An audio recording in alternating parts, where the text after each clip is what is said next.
황금알농법 대표 박기현입니다. 여기는 창녕지역에 있는 마늘밭에 나와 있습니다. 오늘은 2025년 2월 5일 오전 10시 반 정도에 되는 시간입니다.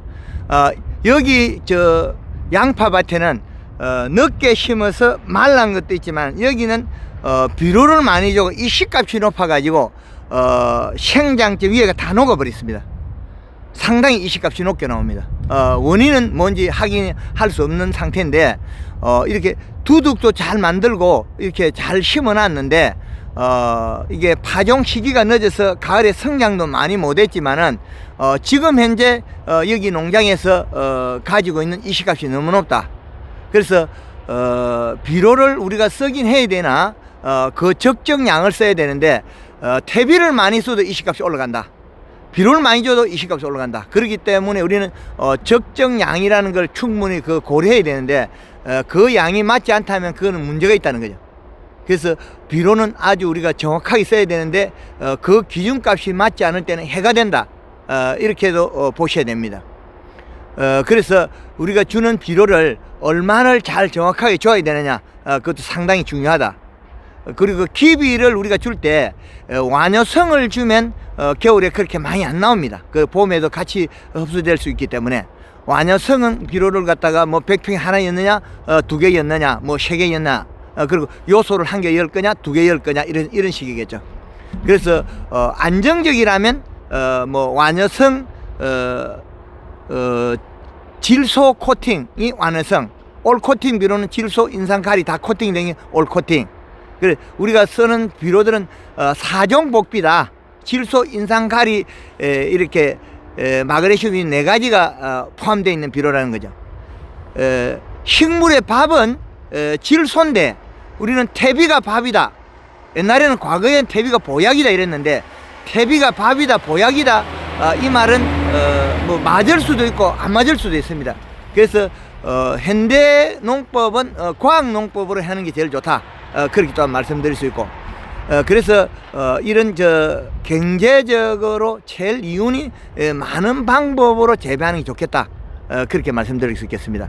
그래서 가을에 쓰는 비료가 질소 코팅만 있다면 우리는 질소만 써도 되는데 그렇지 않은 비료들이 우리나라에는 거의 다 돼 있고, 봄에 또 추비할 때 복합 비료나 뭐 NK를 쓰면 불편하기 때문에 가을에 기비 열 때 우리가 비료를 올 코팅이나 완효성을 뭐 2포에서 한 3포 정도 이어주고, 그 다음에 요소는 1포에서 한 뭐 2포 이렇게 나누고 이으면 좋겠다. 그래서 지금 현재 가을에나 심을 때 이식값이 한 2.5 정도, 지금 겨울에는 뭐 지금 3점대가 5 정도 돼도 아무 이상이 없다. 그러나 너무 높으면 그것 또한 식물의 생장점이 말라버리고 녹아버리는 단점이 있다는 거죠. 그래서 비료를 줄 때는 적정량이 줘야 되는데 그 계절의 이식값에 맞춰줘야 된다. 그래서 황금알농법에서 계절의 이식값이 겨울에는 뭐 3.5 되고 이상이 없다. 그러나 하우스에는 2.7 이하, 노지에는 또 3.5가 돼도 이상이 없다는 거죠. 그러나 그 이상이 올라가면 제가 측정 못한 범위도 또 있다는 거죠. 그리고 봄 돼서 얼음이 안 올 때는 이제 노지에서는 2.5 이하, 여름에는 1.8 이하, 이렇게 계절별로 비료량을 설정해 놨는 게 기준값을 잘 활용하시라는 뜻이겠죠. 그러나 그렇게 했을 때 다수확과 고품질이 많이 되더라는 거죠.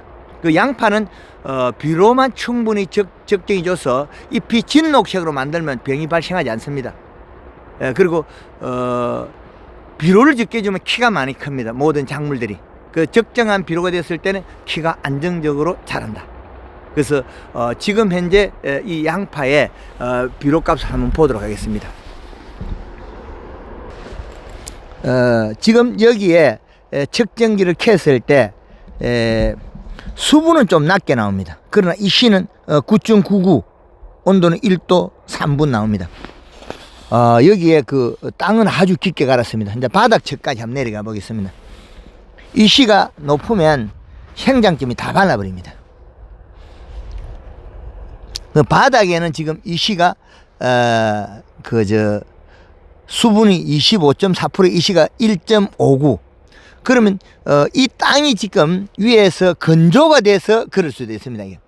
건조되면서 지상부에 비료가 올라와 가지고 비닐이 이렇게 펄럭펄럭 하면서 이식값이 생장점에 엄청 높게 나와서 이게 다 말라버린 거죠. 이렇게 다 말라버립니다. 그래서 요런 것들을 가에 심어놓은 건 다 말라버리고 없습니다. 그럼 이 땅이 너무 부드럽고 많이 부풀어 있다. 그래서 이런 비닐가 떨렁떨렁하게 떠 있는 상태에서 건조가 돼 가지고 이거는 물을 줘 가지고 다져야 되는데 이 양파를 심고 골물을 안 댔다는 거죠. 그리고 골물을 안 대 가지고 바닥에는 비료가 적은데 실질적으로는 비료가 적게 준 것이 지금 많게 나타난다는 거죠. 그 원인은 거의 다 돼서 우리가 뿌리 내림을 하기 위해서 정식을 하고 골물을 대는데 골물을 안 대서 일어난 일입니다. 그러면 이 농장에는 비가 흠뻑 오거나 그렇지 않으면 골물을 퍼 가지고 빨리 땅을 다짐을 해야 된다. 깔아앉게 해야 된다. 그렇지 않으면 이 양파가 많이 죽을 수 없어진다는 거죠. 녹아버리고. 요 놈들도 보면 대가리 다 녹아버렸어요. 하나같이 다 녹아버렸다. 그 말은 이런 농장들은 거의 보기가 극히 잘 안 일어나는데 일어났다는 거죠. 그리고 여기 보면 비누로 새로 눌러놨는데 바람에 날렸다. 그리고 골물을 대 가지고 흙을 다졌더라면 이게 안 날릴 건데 여기도 보면 비닐가 날려 가지고 이 삽으로 또 덮어놨습니다. 그 말은 가을에 이렇게 여기 흙 얹어난 거 우리가 피복기로가 빨한 이게 좀 약했다. 비닐이 벗어지고 있다는 거죠. 그래서 여기는 최근에 빨리 해야 될 일이 골물을 대서 땅을 다짐을 해야만 이식값이 내려간다. 그리고 지금 현재는 이 농장에서는 골물을 대서 다짐을 해야 된다. 그 말을 말씀드릴 수가 있고, 다음으로서는 일반 우리가 재배 농가들이 봄 양파, 마늘 잠깨우기 비료를 해야 되고 연면 시비를 해야 된다. 그게 상당히 중요한 일입니다. 봄 잠깨우기 비료와 연면 시비. 그렇게 본다면 현재 우리가 봄 잠깨우기 비료, 그럼 여기 이 농장도 물을 대 가지고 다지면 이씨값이 떨어질 겁니다. 그래서 표면적으로 이씨가 올라간 건 노타리 치면서 땅이 이래 많이 부풀어 있는 상태에서 겨울에 건조가 되면서 이씨값이 올라간 거죠. 이런 경우가 극히 드문데 여기 농장에서 일어난 일입니다. 그래서 우리가 이런 거는 이제 서산 지역에는 가보면 쿨러가 있어가 바짝물을 다 가을에 쿨러를 돌려서 땅을 이렇게 다짐이 되는데 여기 농장에서는 다짐이 안 됐다. 그렇게 볼 수가 있겠습니다. 이런 우리가 작물 재배에서 다양한 변수가 많이 있다. 그래서 여기는 그렇게 해야 되고, 일반 재배 농가는 봄 잠깨우기 비료, 그 다음에 연면 시위를 해야 되는 단계다. 그리고 지금 한파가 와서 춥긴 하나 이런 남부 지방에는 비가 오거나 했을 때 봄 추비를 해야 된다. 그래야만이 가지고 있을 자기가 비료가 충분히 가지고 있어야 된다는 거예요. 그래서 봄 추비, 잠깨우기 추비와 연면 시비. 연면 시비는 황금알 농구에서 골드 그린이나 골드 칼라 이렇게 물 20리터에는 80cc의 설탕 120g,